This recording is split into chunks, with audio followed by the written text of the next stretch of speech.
Hey, friends! Welcome to the Swing My Heart podcast with your host, Nicole and Hannah. Come join us for some hopeful conversations about heartfelt entertainment that makes your heart swing. Hey, Chessies! Welcome to the first of many Chesapeake Chats, where we chat about my favorite TV series, Chesapeake Shores, starting with the first season pilot movie.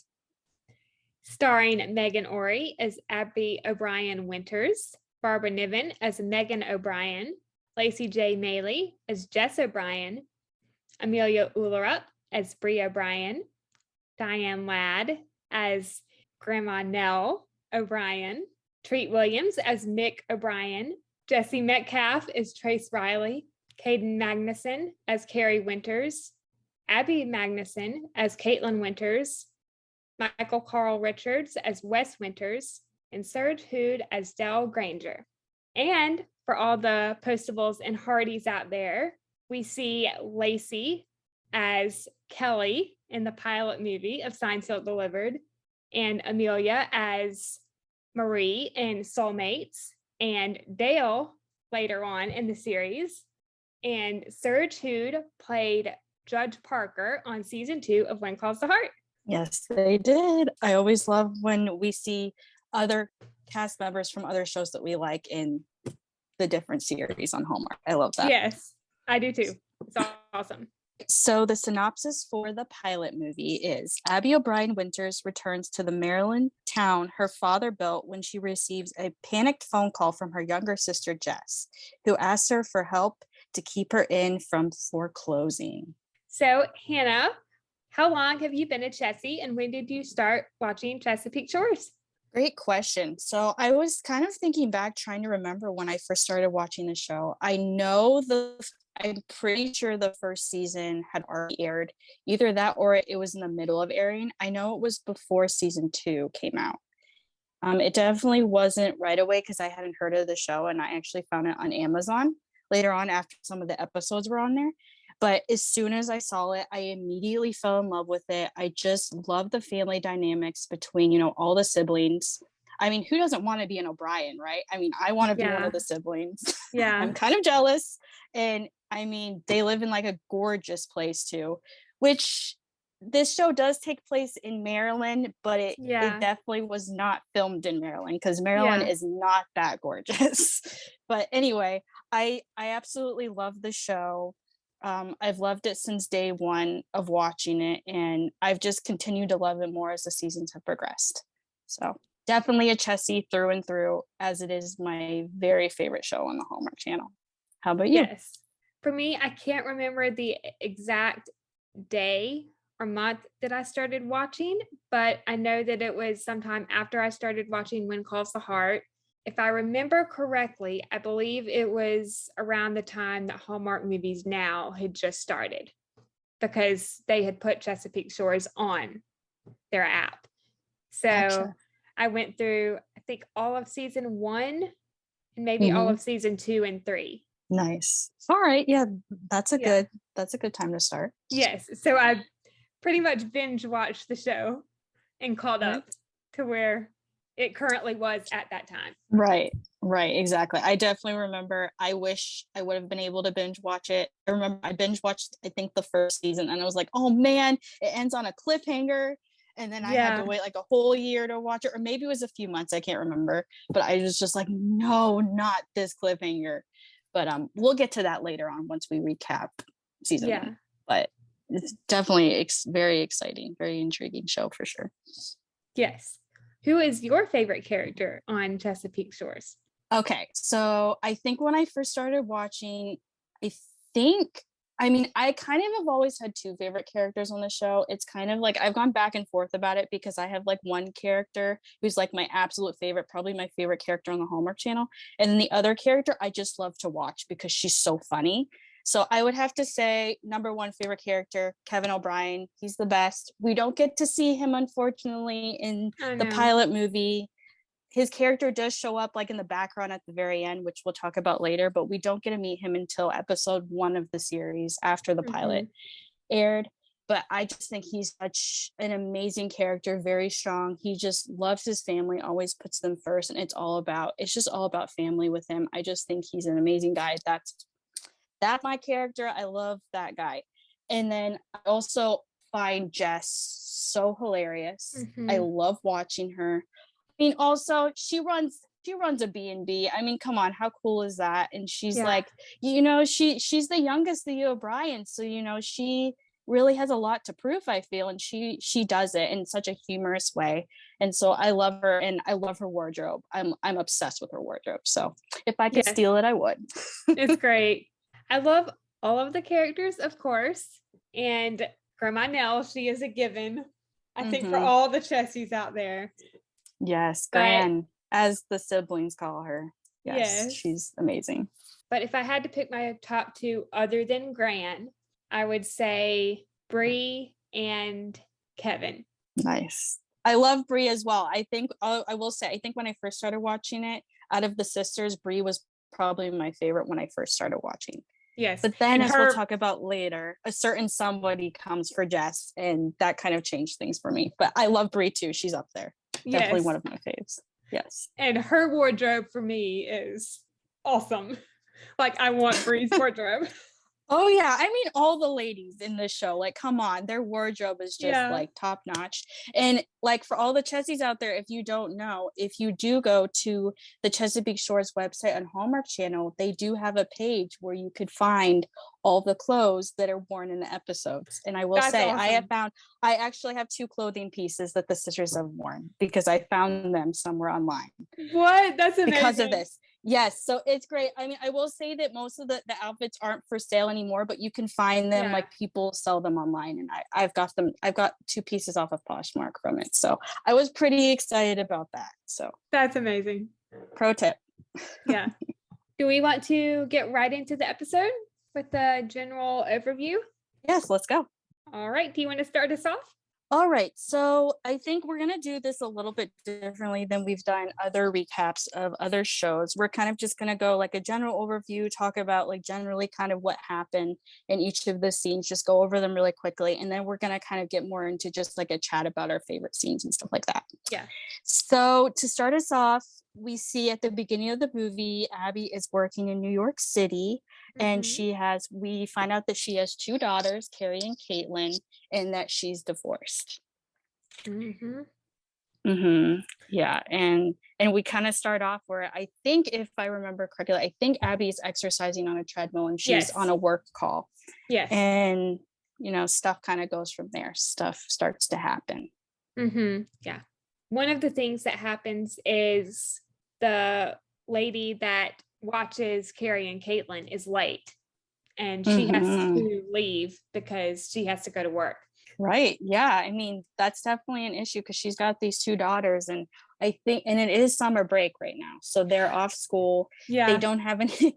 She kind of is in a bind here because she finds out she has to go to work, and the sitter isn't there. So yeah, I love how when she goes to wake up Carrie and Caitlin, they're like, "Oh, it's summer. Why do we have to get up so early?" Typical. I mean, I don't blame them. I mean, yeah, like, it's summer. Why are you waking us up early? I want to sleep in. So in the midst of, Abby trying to figure out what to do about work, I think eventually it works out and she makes it to work, and she ends up getting a panicked phone call from her younger sister, Jess, who is freaking out because she's trying to open up an inn and there's some problems getting that figured out. Yeah. And in the middle of all this, she is walking down the hall at her job and she sees who other than her ex-husband, Wes. Oh, Wes. I mean, what's worse than, having an ex-husband, having him work at the same place that you do and having to see him every single day? Yes, and one of your coworkers having a thing with him. Right. I mean, just check all the boxes. I mean, how awkward is that? And yes, Gabrielle, we don't like her. We don't talk about Gabrielle. No. Wes is there because he wants to talk to her, Mhm. but she can't at the moment, and they put it off until Saturday. Of course. Yep. Abby decides to go home, of course, with Carrie and Caitlin after Jess's phone call, and Right. she's only staying till Sunday, or so we think. She's only staying until Sunday. Right. I mean, in typical Hallmark fashion, a character goes home expecting to only stay a short time, and most of the time they end up staying permanently. Yep. Yes, and we'll find out how Right. that happens later on. Right, exactly. So, and to make matters even more interesting, little does Abby know that her ex-boyfriend from growing up, Trace, is back in town. And he is there taking a break from his singing career and fixing up a house on the water that was actually owned by Abby's dad. That he always said he would like to fix up. Yes. The beach shack, I believe, is what it's called, that we find out later. Right, exactly. And can I just say, it's beautiful in this movie, but once they do change the locations, so the O'Brien house and Trace's house in this movie do change for the series because this was just the pilot movie. But I have to say, in the series itself, Trace has like the most awesome backyard ever. Yes. So if for the fans out there who have yet to watch Chesapeake Shores, you got to keep watching beyond the pilot movie because you have to see how gorgeous Trace's backyard is. It's fantastic. Love it. I agree. The one in the movie is gorgeous too, that location, but I love the permanent location that they choose later on. While Trace is fixing up the house, we see that he has received multiple letters in the mail from the law office of Miles and Miller. What is that about? I don't know, but typically when you receive mail from a law office, it's not a good thing. Nope, not at all. Brie is still not home because she is busy working on her new play. Right. Yeah. So we're starting to learn about, some more of the siblings because there is 5 of them. And Brie is the third of the O'Brien siblings. And she's away in Chicago working on a new play. Yes. Kevin is in the military and won't be home from Afghanistan for 4 more months. Yep. And Connor only has 1 more year of law school. Yep. So we will not see Kevin or Connor in this one, but we will see Brie a little later. Yes. And we also find out that Jess bought an old house from the Kramers and is turning it into a bed and breakfast, which we kind of mentioned a little bit ago. So just a little bit of background on what's going on with the siblings. And we find out that, yes, Abby indeed is the oldest O'Brien sibling. So you can imagine that the oldest O'Brien sibling coming home has got to be a big deal, especially since she hasn't been back in a while. Yes, it is. Abby and Jess see Trace at the bank. I wrote in my notes, definitely some history between them. We need to talk about this scene. How hilarious is Abby going into the bank, not expecting to see, her old boyfriend Trace, going into the bank and expecting, because Trace's dad actually owns the bank, so he's the one in charge of it. So she was expecting to see his dad, not Trace. She walks into the room because she's trying to help Jess, with this whole bed and breakfast deal. And she goes in and she sees Trace at his father's desk. And she assumes that Trace is the one who's now in charge of the bank and starts chatting with him about all these problems that Jess is having. Yeah. And there's Jess next to her trying to get her attention and say, no, like Trace does not work here. He doesn't know what's going on, but she won't hear of it. She won't even let Jess talk. She's like, just let me talk. And so Jess just sits back and lets her talk. Meanwhile, Trace is trying to play it off as if he does work there, which makes it even more humorous. Can I just say, Jessie played that scene so well. Props to Jessie Metcalf for that scene. That was hilarious. And Megan Ory as well. Yeah. That was so good. Just the chemistry there too. There's so much there, you can tell. Yeah. And it's just so funny. I love that. Yeah, they have a great chemistry. Mm-hmm. And I love her look when she finally finds out, when Trace leaves and she finds out that, oh wait, he doesn't work there. And then she's all upset at Jess for not telling her. And she was like, you told me I would see somebody there that I would recognize, but I didn't think it was him. And she's like, oh no, I meant this other guy who they both thought was dead, by the way. So anyways, that was just a really humorous scene. I love that. Yeah. And I love Jess, trying to make her way in there too. So that was cute. Yeah. A little about Abby and Trace's history. They weren't engaged. They had talked about it, but they were too young. They were supposed to leave together, but Abby figured when it came down to it, Trace wouldn't go. Even if he did, he would fail in the real world with his music and end up right back in Chesapeake Shores working for his father at his bank. Can I just say, communication is key. I mean, even if you don't think it's going to happen, I mean, at least talk to them about it. Don't just decide that you're going to go off. And I know we'll talk about this later on in the series, because these conversations do kind of come up between them about this, and we kind of figure out, why things happen the way that they did. But it doesn't make me sad to hear that, because I'm like, well, they could have had all this time together, and look how much time they missed. Yeah.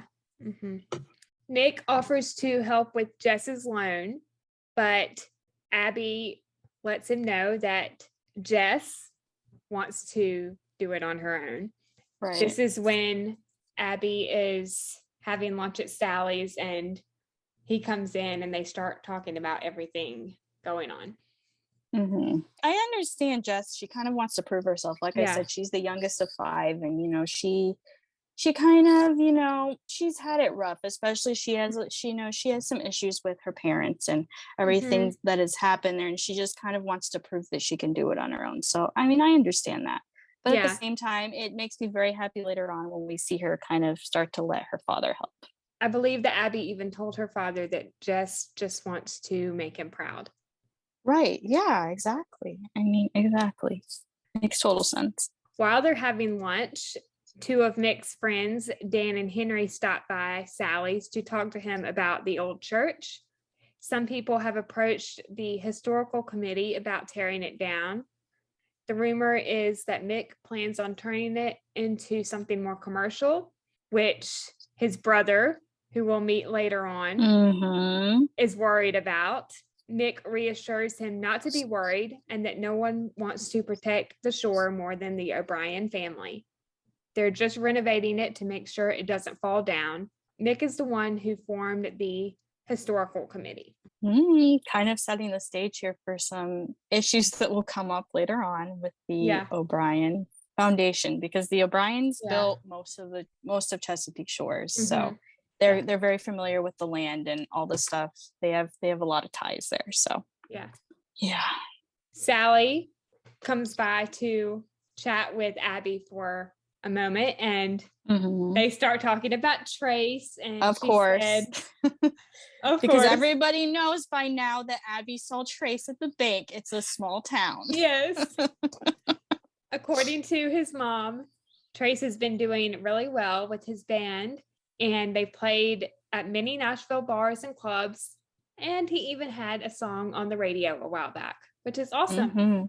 Yeah, I mean, go Trace. I mean, that's pretty big if you have a song on the radio. Yeah. We'll see later on, but everybody who knows Jesse Metcalfe knows that he has a fantastic voice, but the music in this show is top notch. Yeah. The Trace Riley Band, which we'll talk about later. Yeah. I wish there was an album. I love the music in this show. So good. I was about to say that. Can there please be a Chesapeake Shores album? Hallmark, I know. Please make this happen. I know. There's little clips of some on YouTube and stuff, but I'm like, I want the full thing. And during the show, we only hear one song full out, or maybe 2. And then the other songs, I'm like, I need more. This is so good. Come on. Yes. Hallmark, please, if you're listening, make this happen. The Chessies love an album. I mean, the Hardys got it with When Calls the Heart a couple of I years know ago. why. I know, like they haven't. I mean, for those who have watched all of Chesapeake Shores, we know that Jesse Maycap does not stay in the show, but still, it would have been nice if they turned all those songs that he sang in the show into an actual album because they were really good. Yes, Serena, Abby's nanny for Carrie and Caitlin, just quit. Oh yeah, that conversation must have been really tough. I mean, Abby's already got enough on her plate as it is. Now her nanny just quit. I mean, I will say that I do think it was for the best, as we will talk about later. I think it's good that she quit, but just being in that moment with Abby and having to hear that after everything else that's going on, ouch. Yeah. Nope. Carrie and Caitlin are taking tap dance lessons instead of ballet.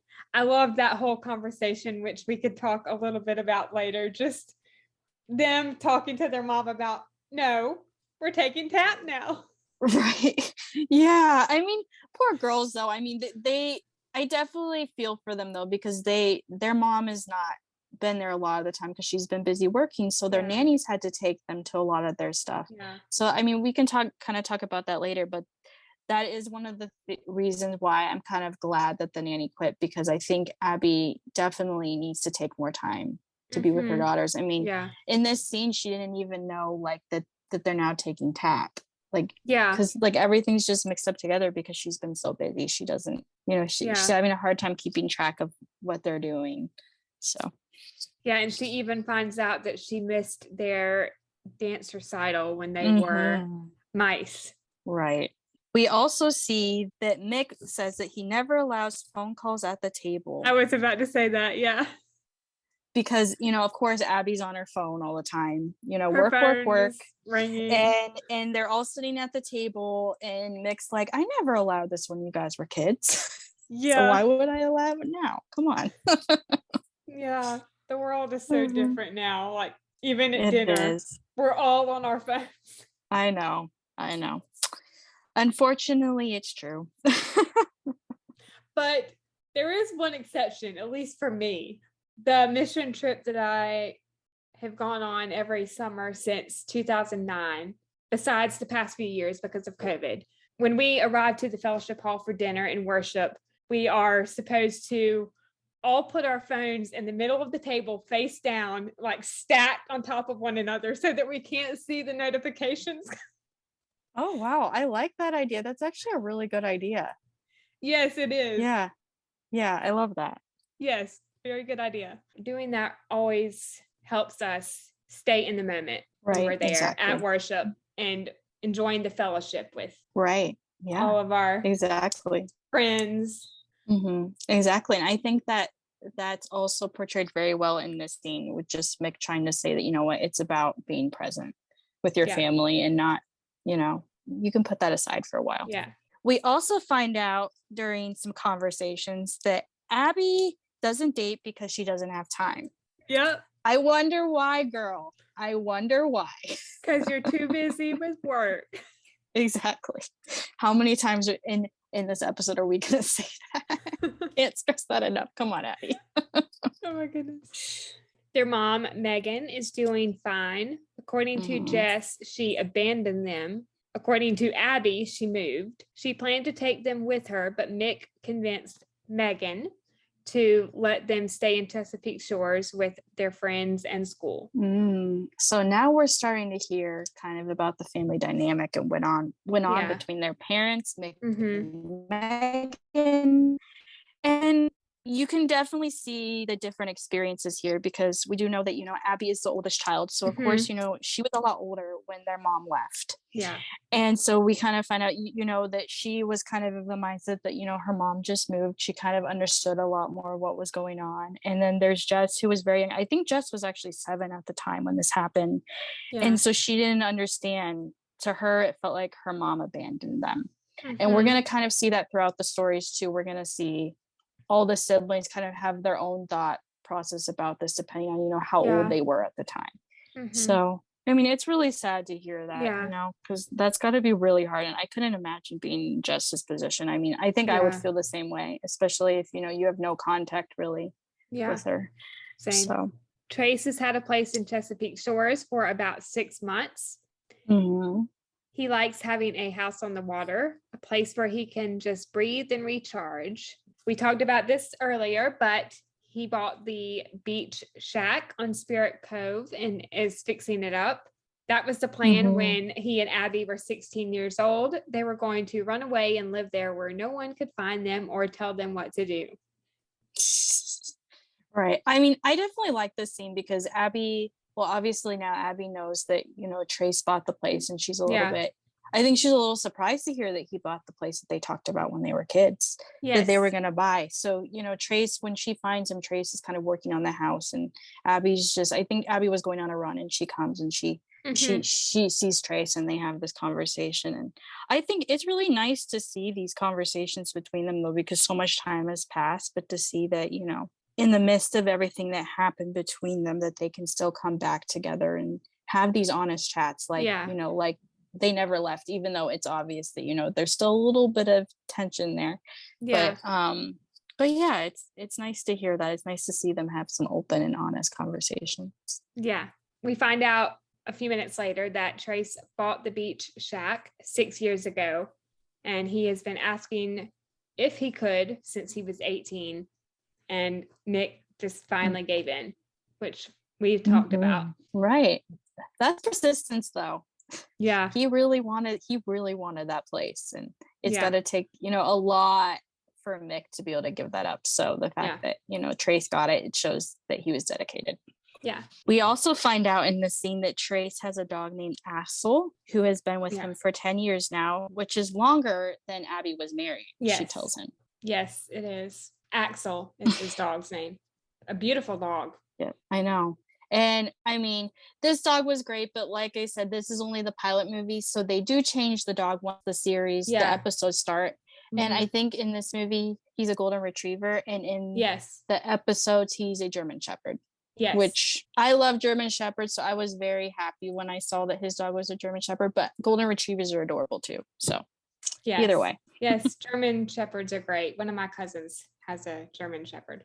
Oh, awesome. Nice. Love it. We also find out that Trace is quite the handyman and that he built all of his own furniture back in Nashville. His grandfather always got him in a way that his father never could, because his father was kind of always more focused on, the bank and stuff like that. He didn't really understand that Trace has this more creative side to him, which his grandfather got, which I think is good, and that he kind of learned the trade from his grandfather to, work with his hands with furniture. And obviously we also know that, Trace is a singer, so he likes to be creative. And we find out that Trace made Abby a wooden box that he burned their initials into when they were younger, which I think is really sweet. Yes, and we see that come back up later on in the episode. Yes, we do. And we can talk about that when we get to it. But Mick took Carrie and Caitlin on a tour of Chesapeake Shores and showed them where their families settled there 2 generations ago. Wow. See, like I said, they have quite the history on Chesapeake Shores. They've definitely made a mark there. Although the panic on Abby's face kind of upset me a little bit. I know. Like not trusting her father to make sure that Carrie and Caitlin are okay. I don't know if that makes sense, but No, definitely. I mean, I understand though, because at this point she thinks that, Mick let them walk around by themselves. Yeah. And she's from New York, which is, you do not want to let your children walk around New York by themselves. So, I mean, this is kind of what she's used to, and she kind of doesn't realize that, Chesapeake Shores is a small town. But that being said, I mean, I do kind of agree they're too young to be doing that by themselves, but we will find out later that Mick knows that. And that he did not let them walk by themselves. He only let them think that they did. He followed them.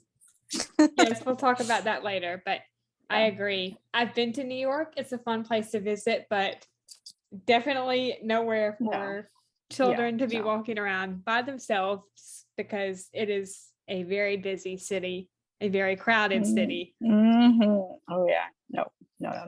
Carrie and Caitlin overheard Wes and Gabrielle talking about his and Abby's custody agreement. Nick Oh, believes that she and Wes will work it out and the girls will be fine. man, can I just say that's just. And this leads into the conversation that she has with Nick. I mean, it's never good when your kids hear something like that and they don't know the whole story, Oh, especially because they're so young. Ugh, yeah. I feel for Abby. And let's just talk about that conversation for a second. Yes, let's. Abby tells him that most of the O'Brien siblings don't speak to their mother, Megan, and they resent him because he was the one they were left with and he was gone more than he was home. Yeah. Abby believes that Nick drove Megan away, that he didn't give her a choice, and that he made it impossible for her to stay. Brie almost never comes home. Jess barely talks to her father. Connor had to go to college as far away as he could, and Kevin had to go to Afghanistan to get far enough away. Abby tells Nick that she and her siblings are not okay. He tells her that they had a roof over their head, food on the table, anything they wanted. He did what he had to do to take care of his family, and that she, of all people, should understand that because she's doing the same for Carrie and Caitlin. I mean, good for Abby to kind of, stand up. If I don't know if that's the right word, but stand up to her father a little bit and kind of tell him how it is, because I mean, they're not okay.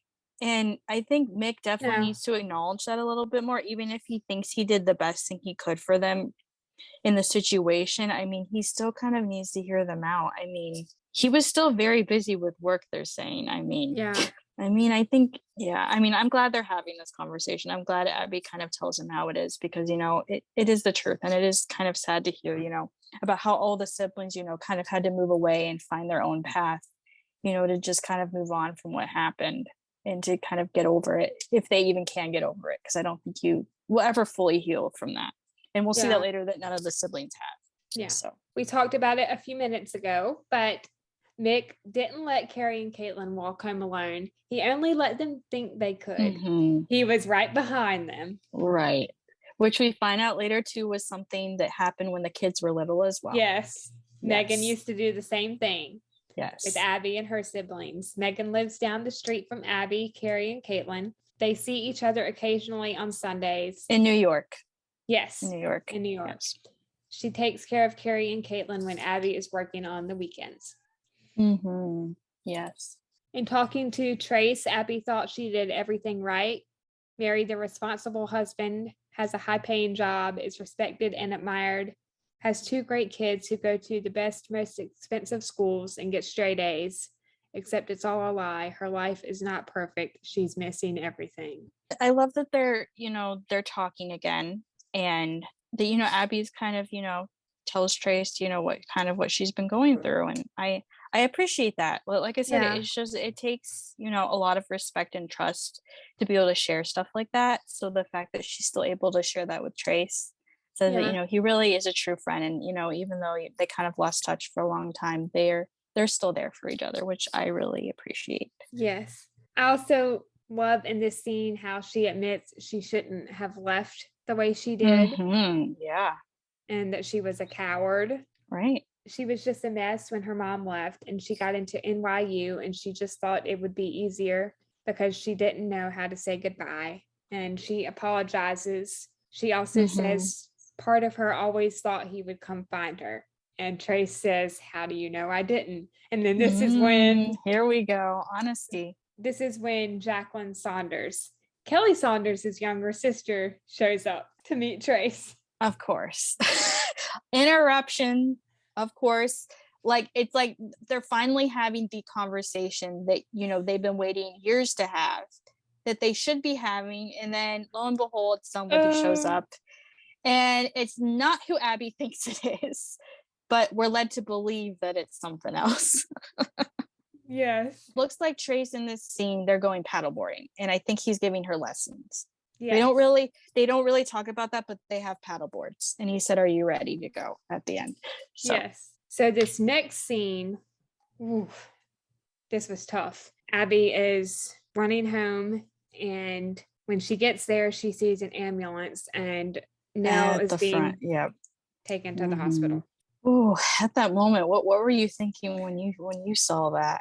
I don't even remember exactly what I was thinking, but I mean, I definitely thought it was serious. yeah, I Like, thought I it was definitely serious. thought it was gonna be way more serious than it thankfully ends up being. But yeah, I mean, you never like to see, you never want to see like a family member Yeah. going to the hospital, but I mean, especially your grandma, like, Mm-hmm. oh, yeah. Yeah.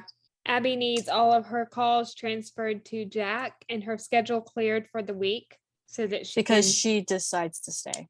yeah, Yeah. because of everything going on with her grandmother. Yep. Abby's lawyer, Grace Bridges, has called at least 3 times, and Abby asks her assistant to tell her what's going on.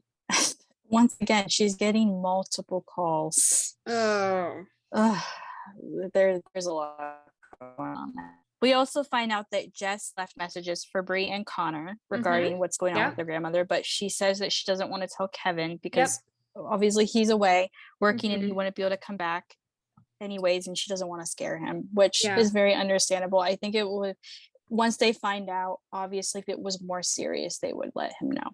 But I think at this point they don't know a lot, so I think that was smart. Yeah. So thankfully we soon find out that Nell is going to be fine. The doctor said that her blood pressure was just low and that's why she passed out. She is being given fluids and she'll be able to go home the next morning. So that was really nice. Thankfully it wasn't worse than that, and we find out she's going to be okay and they're getting that taken care of. So yeah, that was nice. That was a nice scene. Yeah, I'm glad that she will be okay. Mm-hmm. The phone conversation with Abby and Wes. Ugh. If Abby doesn't need more on her plate, here we go again. Carrie and Caitlin are under the impression that he wants them to come live with him because they heard him talking with Gabrielle. Wes has never expressed any interest in custody before, and Abby wants to know what's changed. She asks if he's getting married to Gabrielle. He said no, and that he thought they could stay with him during the week in his house in Brooklyn. He sold his apartment in the city and believes the public schools in Brooklyn are decent. Decent? That's not enough. And can I just say, what a way for Abby to find this out from her daughters, no less. Come on, Wes. Ugh. He makes me want to pull my hair out. Okay, Wes. Okay, I will say Wes is not. He's not really a bad guy. He's just not the best father or husband. I mean, he could be worse. He's not a terrible father, but at the same time, it's just like, come on, buddy. Like, come on. I agree. He makes me want to pull my hair out, but he's not a horrible guy. No, and I think we find out in a few seasons that there are some nice moments with him, and I grow to appreciate him a lot more later on. Yes. And Michael Carl Richards is a wonderful actor. He is, definitely. He plays his role of Wes very well. He does. Trace stops by after hearing about Nell and talks to Abby. Trace thought of Nell as a second mother. He feels like he spent more time at the O'Briens than at his own house. I wonder why. Oh, Abby. Yeah. He also wanted to make sure Abby is okay. Abby mentions that Jacqueline seems nice and asks Trace how long they've been dating. Trace thinks Abby is a little jealous, but she denies it. And obviously he tells her that they're not. Yeah. They're not dating. Yeah. She tells Trace she believes Wes is going to fight her for custody. Trace says that's never going to happen. Abby says he thinks that he's the better parent, and I think he might be right. He's there for everything, and I'm not. And remind you of anyone? And then Trace says her dad. I mean, I think it's good that, Abby's starting to see that, her work is really getting in the way of her being a mother. Yeah. And, she's not there for her daughters. And I think it's good because I think Abby needed to see that. I think she needed a little bit of a wake-up call to see that, it's not all about work. You need to be more focused on your daughters. And so I think that's good. I mean, but it does make me sad to hear that, she's saying that, he's that Wes is the better parent. And that definitely makes me sad. because Yeah. no, I Same. don't think any parent ever wants to go through that where they feel like they're failing. Yeah. Abby and Trace at the lake. When they were kids and she'd lose a track meet or he would get in a fight with his dad, they'd meet there and just talk for hours. They were children and life was a lot different back then. Trace wasn't as desperate to get out of Chesapeake Shores than Abby was. He was terrified to get out there and fail with his music, and he understands why Abby left without him. Abby lets him know she always believed in him. It took Abby leaving to get the courage to do it himself. He took the train and went to New York to look for Abby. He was going to be at her front door the day she graduated from NYU. But that didn't happen because as soon as he got off the train in New York, he got a call from his dad telling him that Abby had gotten engaged to Wes. The timing. Trace sat in the train station for 3 hours, heartbroken, then took the next train back home. I mean, I don't know how I feel about that. I mean, it's good that his father let him know, but at the same time, I kind of wish he would have saw her first, because I feel like, well, it would have changed a lot of things if he had just gone anyway. But man, that would be hard. I can't even going all that way just to turn around and go back and to hear that the love of your life is engaged to somebody else. Poor Trace. I really feel for him. Yeah. Not long after that, he went to Nashville to take his shot, and Abby followed all his success. Abby wants to know why he's really home. Trace goes on to say, playing a different venue every night and waking up every morning in a different hotel room every morning. It caught up with him, and he started drinking too much and sleeping too little. Coming home was the only way he could think to get his soul right. So now we find out that Brie is finally home. Yes. Which is very exciting. I was very excited to see Brie because now we get to see another O'Brien sister. Finally, all three O'Brien sisters are under the same roof again. Yay. Yeah. And this is where we find out that Brie hasn't seen her dad in 3 months since the last time he was in Chicago. We also find out that Brie's new play that she's writing is about an Irish dysfunctional family who spend their time wallowing in self-pity and barely spoke to each other and suffer from depression. Sound like anyone? Yeah. Oh, Brie. Which we do find out later on in the series that it turns out to be them. Yeah. Oh, I mean, it's so obvious. I mean, you do write what you know, but at the same time, Brie, can you be just a little less obvious? Oh boy. We also find out as the sisters are chatting and catching up that Jess started seeing a psychologist a year ago because she wanted to understand why she keeps choosing the wrong man. Apparently, she likes them overconfident and emotionally unavailable. While Brie believes that sounds like their father. Brie also tells her sisters that she likes them overly confident and emotionally unavailable, but she also likes to add a bit of anger and self-doubt into the mix. Just for fun. Brie's always so dramatic and I love it. Yeah.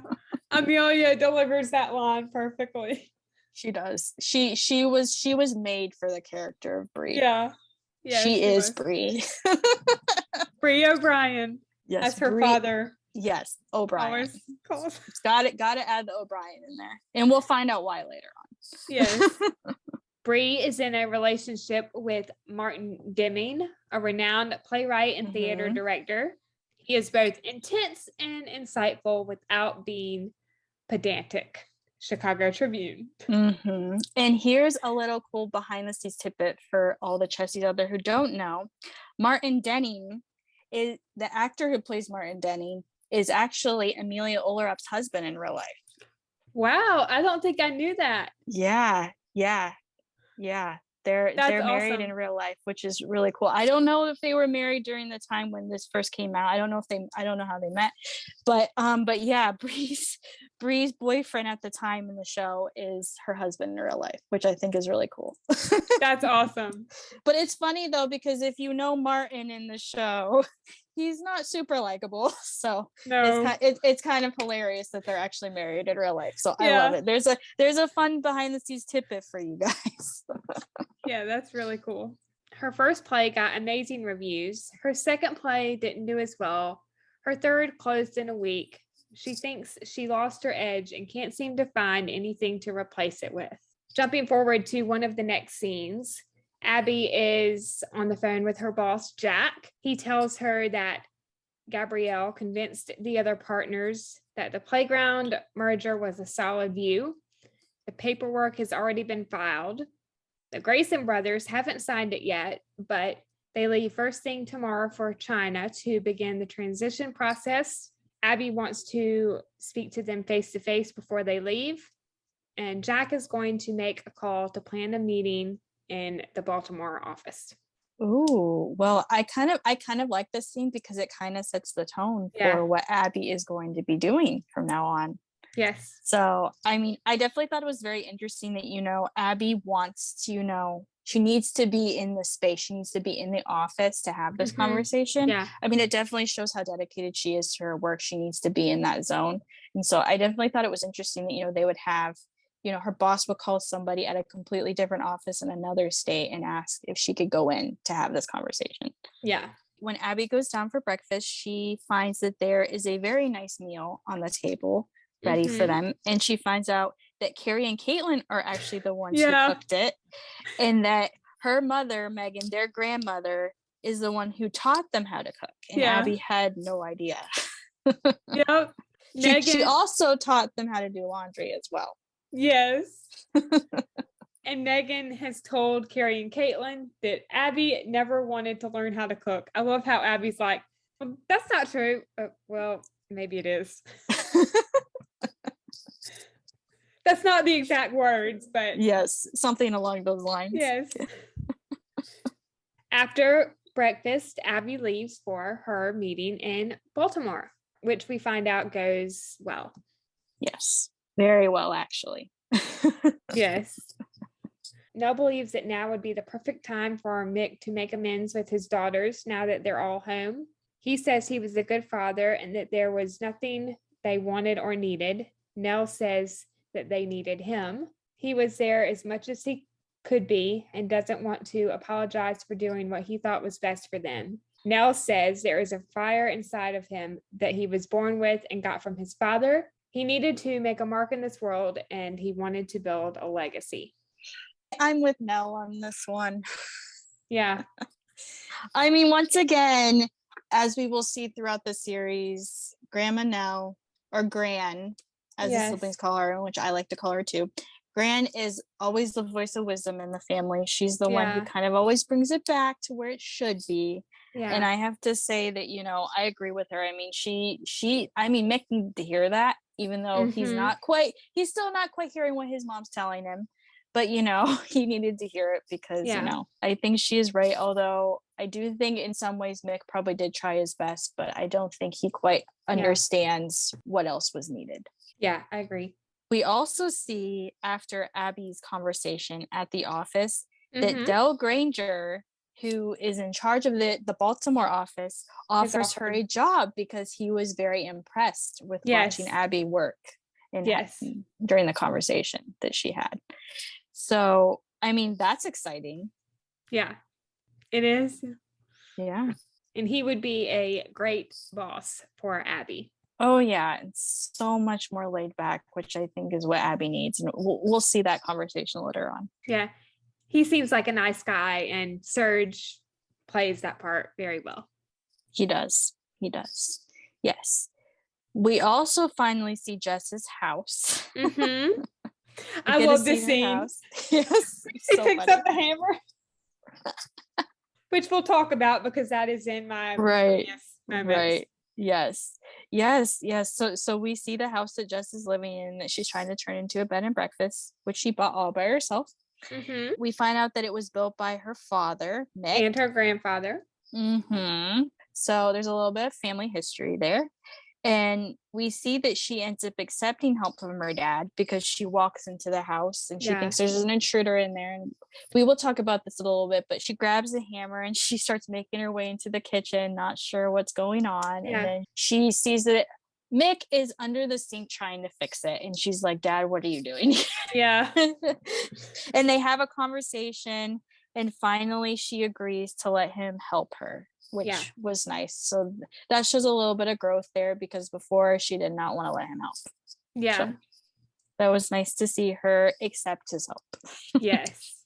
Okay, so back to Abby. She's driving back from the office in Baltimore, and she gets a call from Gabrielle, her assistant Gabrielle, and she finds out that Wes's lawyers needs an answer in a few days about the whole custody thing. And she tells Gabrielle that she doesn't know what she's going to do and that she needs to call back later. Yep. And then after she gets off the phone with her, she calls to find out the number for the psychologist, Carol Rudnick. Which is the psychologist that Jess went to and recommended in their earlier conversation. Yep. Yes.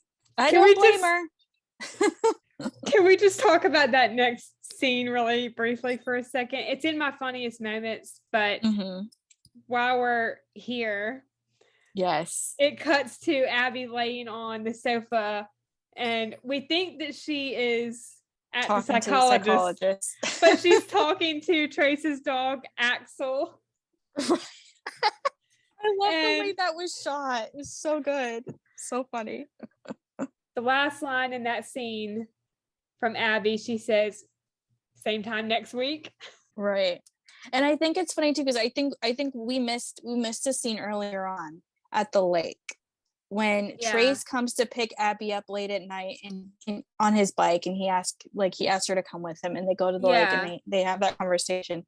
Then they go to the lake and they end up kissing. We totally missed earlier. They end up kissing. This is like one of the main moments in the series, just because this is kind of like what brings them back together, kind of. They have that kiss. So later on, jumping back to this scene, Abby tells Axel that she kissed Trace. Yeah. And she doesn't know what to do about it. And I just find it funny that it's Trace's dog that she's talking to. Yeah. So funny. And then that was a great scene though. I love that. I can't believe we missed that earlier. But yes, that was a great scene. Yeah. And then Trace ends up showing up. Right. Going back to that lake scene, Abby did not want to jump in the lake, but Trace basically made her, because he went in, he's like, nope, you gotta help. And I think he pretended like he needed like a lifeguard or something, and she came in and she jumped in. So that was a good scene. Yeah. I didn't mention it a few minutes ago, but when Abby is talking to Trace's dog, Axel, she reiterates the fact that Wes is going to fight her for custody because he wants to stop paying child support. Wes just lost his job as a hedge fund manager, and he lost a lot of people's money and his money. Oh, Wes. Not looking good, buddy. No. No wonder he sold his apartment. Exactly. Nick called Megan and asked her to come back to Chesapeake Shores. We find this out when it's 4th of July, and all the siblings and Mick and Gran are all at the 4th of July place in town. Yes, the pier. They're about to watch the fireworks, and they're talking, and all of a sudden we see a cab pull up in the background, and Megan walks out. Yeah. Yep. Jess is not too happy. No, she's not. She kind of cowers by her sisters. Brie. And and she goes and stands next to Brie and just kind of grabs her arm, because you could tell she's not feeling comfortable about this. Yeah. Which is really sad. And Kevin returns from Afghanistan. Woohoo! Kevin returns, and so does Connor. Yes, they both get out of the same cab at the same time, but yet we don't get to see them. We only see it in the background, but we know that it's Kevin and Connor because there's two guys. They get out of the cab, and the sisters all run to go see them. Yeah, and give them a hug, and that's how the movie ends. Yep. Yep. And yeah, it was a very, very sweet moment to end the pilot movie. And I think it just leads into the beginning of the first episode, which we will talk about in a few weeks when we recap that. Yes. Do we want to talk about our favorite moments in the movie? Yes, definitely. Just to start it off, I think the biggest one being just all the family coming home. Yeah. Because to me, I think that's just shows, what the show is all about. It's about family, Mhm. it's about community. And I think just, first it starts with Abby coming home. And I think, Mhm. the show, like Abby kind of is kind of the main character, to see that the main character, decides to come home and all this stuff happens. And then she decides that, okay, I'm going to come home and I'm Yeah. going to stay for an extended period of time and spend time with family. I think that would have to be the biggest one for me, just her deciding to come home and, help Jess. Yeah. That was one of my favorite moments when Mm-hmm. Abby, Carrie, and Caitlin reunite with Nell and Jess. Right. Right. Yes. That was a very sweet moment to just see, the happiness of them all being back together. I Yeah. think, yeah, that's definitely a big one. Also, in that scene, I believe is the moment when Jess is asking about Carrie's hair and the highlights. Oh, of course Jess would pick up on She's that. like, "Are these highlights?" I mean, that's what I'm saying. This is why I love Jess. She's just so comedic. She's so unique. Like no, like just there is no other character like Jess, and I love it. I love it. I'm there Yeah. for it. I think definitely I gotta mention this. I think maybe the best moment besides everyone coming home would have to be Nell saying a blessing before lunch. I was about to say that. I mean, to Yeah. me, that's just like the best moment in any series is when, the characters sit down and they pray. For Yes. me, that's something in my own life that's like the most important relationship in my life is my Yeah. relationship with God. So to just see, that Nell is doing that and she's taking that time to, with the whole family being there saying we're gonna say a blessing. And so Yeah. I really appreciate that. And I love that the writers put that in there for this Mhm. episode. I do too. Nell waiting for Abby to get home and their conversation about Abby sneaking out when she was younger. That was funny. I love that too, especially since this also goes back to the scene when, Trace comes over at night to take Abby to the lake. Yeah. And Abby comes back and she decides to, climb up into her bedroom the way that she used to do when she was younger. I thought that was so funny. And then to just see her having that conversation with her gran, and how gran is like, well, yeah, I know you used to do that. I know. Yeah. Of course Her she granddaughter. knows. Of course she does. Carrie and Caitlin playing cards with Mick, and Nell mentioning the bunny Abby used to carry around when she was 2 years old. That was really sweet. I thought that was a cute moment there. Abby and Trace going on a run together in their conversation on the log. Yes, I love that conversation. I think that's just like a great, first step towards them rebuilding a relationship. Yeah. And so I love to see, their honesty there and that they're running together. Trace is trying to keep up with Abby. So, he finds her on a run and they start running together and then they have a conversation at their special spot. I thought that was very sweet. Yes. Carrie, Caitlin, and Nell looking at the clouds. Laying down on the blanket outside in the grass and just looking up, and all the girls they each see a different thing, and Nell's like, it's both those things, which I thought was really sweet. Abby seeing the beach shack and her conversation with Trace. So this is the second conversation that she has with him. Right. That was a good one. Yeah. Abby and Trace's third conversation outside the beach shack. And if I remember correctly, this is when they almost get to the point where they talk about what they need to, and then Jacqueline shows up. Yes. I definitely think that's definitely one of my favorite moments as well, just to see, where Trace finally tells her that, hey, he was gonna go after her. And I think that's a huge moment in the series that really sets up the rest of the series, I would say. And so I really love that moment. And then I think since we're already talking about Abby and Trace, I think, like I said, the lake, that was a big scene for me. I love how, Trace, got her to come with him, and then, she didn't want to go in the water, and he was like, nope, you're going in with me. And she ends up going in finally after, a little bit of resistance. And then they just, have a fun time, and then they end up kissing. And stuff. Really, and so that was a sweet moment. And then coming back and to see how he gave her his jacket, which was a very sweet moment as well. They ride back on the bike and she takes off his jacket and gives it back to him, and that was a very sweet A very sweet scene. I love that moment. Yeah. And then their second moment at the lake, he gives her his shirt. Yes, that was one of the other moments as well. Yes. That was later on though, when he goes and finds her at the lake. That was another scene. But that was really sweet as well. He doesn't look, he just holds it out to her. That was really sweet. Yeah. She swims back in and she puts it on. That was a sweet moment too. I also really like when we see after Abby has climbed back up the trellis into her room like she does, she goes under the bed and pulls out the box that Trace made for her. Yeah. And looks at all their little memories that she still has in there. Yeah. That was a sweet moment. Trace playing the guitar in the performance from Carrie and Caitlin. I love the way they did that, where they overlaid it, where at first they show, the Trace playing the guitar and singing, and then they show the montage of the kids with the song of him singing in the background. That was really sweet. I love the way that they put that together. Carrie and Caitlin cooking breakfast. Very sweet. Two little ladies. Yes. And the O'Briens watching the fireworks at the pier.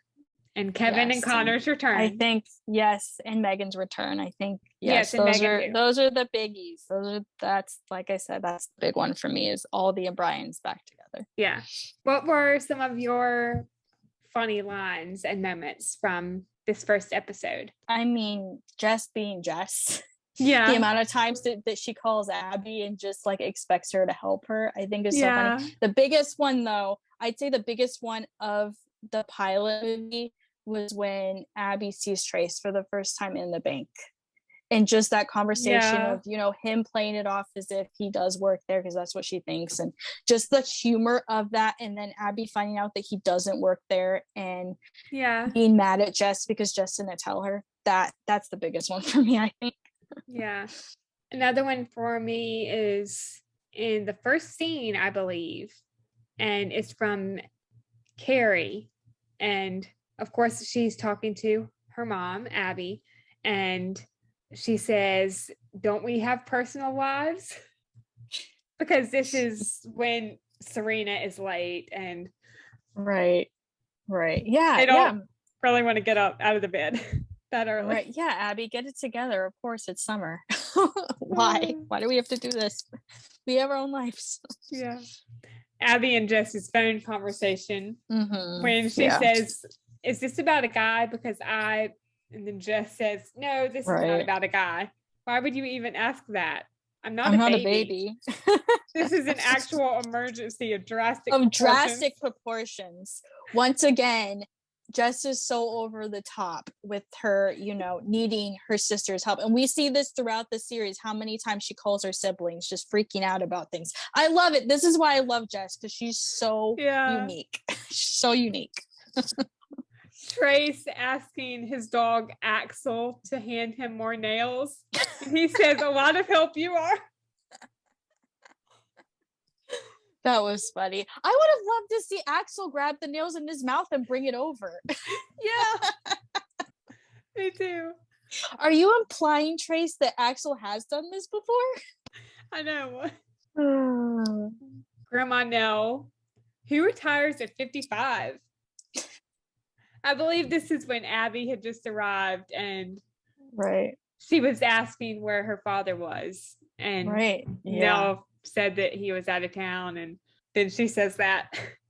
Yeah, that's funny. I mean, it is Gran. Gran is, at her age, she's still up and at him. Like, she's still doing everything. She's a go-getter. So yeah, good for her. Jess with the Parent Trap ear piercing reference for Carrie and Caitlin. Yes, I love a good Parent Trap reference. I love it. I'll be honest, when I first saw that movie, that made me decide not to get my ears pierced until I was 13. That terrified me. I don't blame you. That was a little scary. I know. The way they shot that scene was so great, but then at the same time, I mean, if the goal of that scene was to get kids to not want to pierce their own ears, then I mean, I'm all for that. But if that was the goal, I mean, they did it. So good job. Yeah, I mean, that traumatized me when I first saw that movie. I don't blame you. The scream did not help. No. No. In that same scene, the line from Jess to Carrie and Caitlin, she's like, feel free to break the law. We're going to have a lawyer in the family. And then Abby says, excuse me? And then Jess says, what? I'm the cool aunt. Okay, just kidding. Never break the law. And also don't run with scissors and always write thank notes. Right. Nice save, Jess. What? Our brother's a lawyer. It's fine. Oh goodness. That's such it for the fans who know Connor though, that's something totally that Connor would say. Yeah. Saw a little bit of a Connor influence there. Oh, the conversation during lunch about Carrie and Caitlin learning Mandarin in school. Oh yes. Oh and my Nick goodness. says they're learning Mandarin in school. Abby says, yes, it's the most useful international language. Nick says, for what? World domination? And then we see Carrie laughing in the back. I'm with Nick on this one, Spanish. Yeah. He goes on to say they should be learning Spanish. Now that's a useful language. And then he starts speaking in Spanish. That was funny. That was good. That was a good one. What languages did you take in high school or school in general? Was it Spanish? I was homeschooled, so I did take some, like I took the required amount, but I don't think I ever quite finished all of them.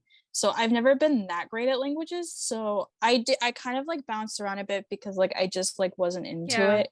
So I took a little bit of Spanish. I took a little bit of French, and then I think I took 2 years of Polish because I've been to Poland a few times, and I have a lot of friends who are Polish. So yeah, I thought for me that would be the most useful just because like I've been there and I know people there. So but yeah, I have to say nothing really stuck from the language courses that I've took. So and I know some sign language too because of my siblings, but that's awesome. yeah. How about you? I never took Spanish. I always took French in elementary school and middle school. But then when I got to high school, the school I transferred to after 9th grade, I don't think from what I can remember, they had language classes. So I just ended up not taking any, but I had always taken French. And that was always one of my favorite classes. And I loved my teachers for that class as well.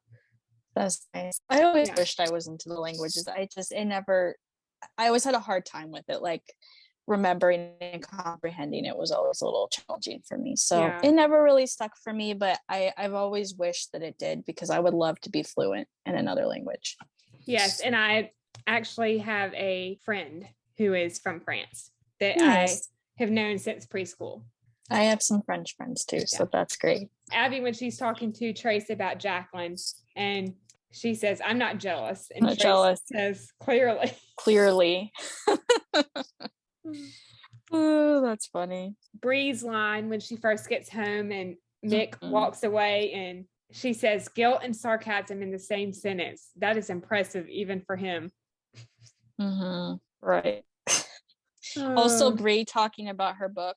Yes, I was about to say that. Or her play, I should say, not her book, her play. Yeah. And talking about reviews that she got and reading them in such a dramatic way. That was funny. Yeah. The funniest part was when she was asking about Trace. I know. Did you run into his arm? Once again, dramatic, but she's a writer. I get it. I mean, I'm a writer too, so I get it. But like, it's so funny. She's just so dramatic about it. I love that. Did you kiss in the rain? Oh my goodness. Only a sister. And then we mentioned this earlier, but Jess walking to the house with a hammer and thinking her dad was an intruder. Also hilarious. Yeah. And Abby saying to Axel, Trace's dog, same time next week. Yeah, which we just mentioned a few minutes ago. Right. That was funny. Do we want to talk about the sibling moments in this movie? Yeah. I mean, for me, I think the biggest reason that I love this show is because of the sibling moments. Yeah. So yeah, definitely. We got to talk about those. Jess showing Abby the bed and breakfast and wanting to go get ice cream. Just like, I know, and Abby not wanting to get it. Yeah, Jess is like, let's go get ice cream. And Abby's like, no, I do not eat ice cream. I mean, yeah, right. Yes, you do. Come on. Abby's like, fine. Yeah, right. I mean, okay, we're talking about, so we just gotta skip ahead a little bit. One of my favorite parts of this series is how the siblings all share ice cream. They all have their sibling moments and they sit in the bed and eat ice cream together. I love that. That's like one of my favorite moments. Their ice cream chats are so good. So I'm like, yeah, right, Abby. Yeah, right. Yeah, right. That was funny. Tell me you don't eat ice cream without telling me you don't eat ice cream. You don't eat ice cream. I mean, I get it. Maybe she's trying to, she's trying to be a little bit healthier and maybe not gain some weight. But come on, girl. Oh my goodness. Abby confronting Jess about Trace at the bank. Of course, we already mentioned this, but that was really funny. Yeah. Oh, this scene was funny. When Abby is talking to Jess about not going on a date in over a year and forgetting how to flirt, Abby says, my really cute neighbor winked at me the other day and I gave him the number for my eye doctor. That was good. I forgot about that moment. That was hilarious. I loved that. And Jess, that was clever. That was clever. Jess says, go on some dates, get back in the game, join Match or Tinder. And Abby says, excuse me? You do not go on those dating sites. Because they're dangerous. Exactly my point. Typical big sister looking out for her little sister, although they're both adults. Yeah. Jess does need it though. I have to agree with Abby. I've never been on those sites and I will never plan to. Yep. No. Abby and Jess talking about Megan, their mom, and Carrie and Caitlin and the parents. Jess says, would you leave Caitlin and Carrie and move away from them? Are there any circumstances under which you would walk out on them? Abby responds, we are all grown up now. We're not dependent on our parents for anything. Jess says, what age is it when you stop needing a mother and a father? When does that happen? Because I'm still waiting. How pathetic does that make me that I'm still waiting for them to come home? That's really sad. Yeah. I mean, I totally feel for Jess there. I mean, I know that they're all adults now, but at the same time, I mean, you never really heal for that. And Jess was so young. She was like 7 when it happened. So, I mean, I don't blame her at all. I mean, and I don't think you ever do quite, you don't quite heal from that. It's going to take some time. Yeah. Brie telling Abby about her new play and then the conversation with the two of them and Jess, which we have already mentioned. Course. And then the reunion with Kevin and Connor. Yes. And Megan too. Yes, of course. What was your most heartwarming moment of this movie? I mean, I said it already. I mean, everyone coming home at the end, but I think also just like the moment between, I guess, Trace and Abby, just when they put it all out there and they, they're honest with each other. I think like those moments, and just like obviously like Abby coming home too, and embracing Nell and Jess and seeing her dad again too. I think just like all those moments combined just made it a very heartwarming episode. Yeah, I don't have that written down, but I agree. That was definitely a heartwarming moment. The two that I have on my list are the O'Briens watching Carrie and Caitlin dance, and then seeing Kevin, Connor, and Megan come home and reunite. Right. So good. I love that. So and then, now, of course, the blessing. Right. Yes. We can't forget about that. That's definitely top for me. Yeah. So now I think we're going to get into a section that we're going to call character highlights, where we talk about a character or two that we really think made the episode, or you could say the MVP of the episode. Yeah. Just made it extra special and kind of where their character really stood out from the rest. Yeah. So who are yours? The first one on my list is Nell. For her wisdom and just being an all-around amazing grandmother. Yes. I agree. And mother to Mick. I agree about that. Yes. I was definitely going to say Nell.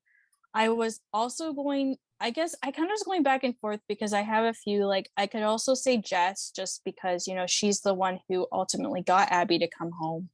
And Jess just, trying to rise above what she's been through and, make something of herself by, starting this business on her own. I think, Yep. that shows a lot of bravery. So I like that she did that. But I could also say Trace too, because Trace was very honest with Abby, Yeah. all this time he's still been there for her, even after everything that happened. It takes a special person to be able to do that too. So, Yeah. I think like the combination of them. Yeah. I had Jess written down too. Mm-hmm. And another reason that I had her written down was for allowing her dad to help with the bed and Right. breakfast. Right. Yeah, that's very true. I also had Mick written down for trying to reconcile with Jess. Mm-hmm. In that scene Yes. at the bed and breakfast when he Right. apologizes. Right. Yeah, no, that was really big of him. And I think we didn't really talk about it much, but I think Mick was really honest with her in that situation. I think he even said that he told her that, like, I'm sorry, I don't tell you this enough, like that I'm not there for you. And Yeah. I think that was a really big moment of growth for Mick as well, to be able to realize that and to, really show his daughter that he really does love and care for her. So, Yeah. good I point. agree. What were some of your favorite quotes from the movie? Oh boy. I'm trying to think of just one. I think a big one that Mick said is sometimes you have to go back and make peace before you can move forward. And I think that's a big one just for, like, the whole series of just seeing how the family all has to come back together, and they kind of have to relive the past a bit by coming back together and feeling all those feelings that they felt, like Jess seeing her mother for the first time after a long time and not knowing how to feel. You have to go back. You have to get to that place where you can forgive in order to move forward. And I think that's something we're going to see, especially in season 1, how all these moments lead to them kind of getting to that point as a family later on in the series. So I think that would be a big one for me. Yeah. Just off the bat. Nell's line when she says, "You never forget the stuff you care about." Mm-hmm. It's a good one. Also from Nell, seems to me that if you have to be reminded not to miss something, you might be missing everything. Right. Yeah, that's true. Also, I would say just like Nell's conversation, with Mick too, about, needing to be there for his daughters. I don't have the quotes in front of me, but or what she said, but like that conversation, we said it earlier. That conversation was really nice. Also, Abby telling her daughters that nothing on this earth is more important to me than you and your sister. And I think her daughters really needed to hear that too, because, she's been so busy. And I think sometimes it might be hard for them to see that with how busy she is. So I think it was sweet that she told them that. I was about to say that one too. That was a great one. Yes. The line from Mick, face to face and look them in the eye. That's how honest business gets done. Email only gives you half the story. Gives you half the story. Good point. That was a good one too. That was funny. Do we want to talk about some of the lessons we learned? Maybe? Yeah, I think this is kind of saying what I've already said, but I think just the biggest one is just, maybe just not letting, the busyness of life get in the way of family and getting in the way of what's most important. Because I think a lot of times when we're so focused on, work, and we're so focused on, all the stuff that's thrown at us every day, we can tend to miss the little moments in our life, the most important moments with family or with friends, or just like moments to just be calm and to just sit back and really be thankful for the blessings in our life. So I think for me, like, that's a big one, putting family first. And also just learning to, also forgive and let go, because I think, Abby and Trace kind of have to do that too. Like, Trace had to be able to kind of forgive Abby, even though, that's kind of a different situation. But in a sense, he kind of had to as well, to be able to get to where he is now, because, he was really hurt by the fact that, she left, and then going to, he wanted to go after her and then finding out that, she's with somebody else now. I think, in his heart, even though they don't talk about it, I think forgiveness is something that had to take place too. And that's something that the family has to do. They have to forgive each other. They have to forgive their parents. So I think that's another one as well. Those are 2 big lessons that I can think of right now. How about you? Yeah. A lot of the lessons that I have written down also doubled as some of my favorite quotes. So the first one I mentioned a few minutes ago, when Nell says, if you have to be reminded not to miss something, you might be missing everything. The line from Mick, face to face and look them in the eye. That's how honest business gets done. Email only gives you half the story. Also from Mick, we always have a choice. And another one from Nell, you never forget the stuff you care about. Right. Another one from Mick, you can't teach independence. You have to give it to kids a little at a time and then be there to see what they do with it. All good lessons for sure. Yes. Keep in mind.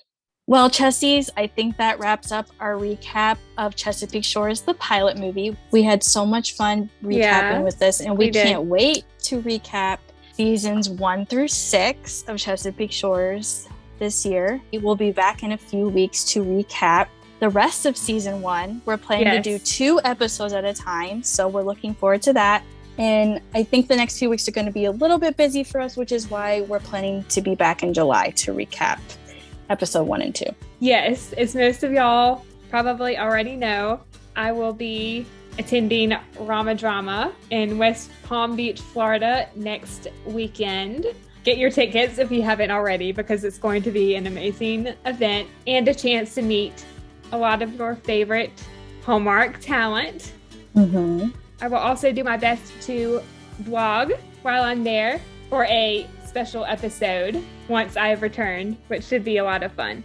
Yes, that'll be so exciting since I will not be able to attend Rama Drama. I have a lot of other events I'm going to be going to, but we will definitely look forward to that for all of us who will not be attending. But I hope you have an awesome time, and all you Chessies out there, fans out there who are listening, I hope any of you who are going have an amazing time. I'm sure you will. Thank you. I wish you could be there, but I totally understand. Yeah. Well, that wraps up our recap of the first episode of Chesapeake Shores. Thank you so much for listening. We love y'all, and we will see you in a few weeks. Bye. Bye, Chessies.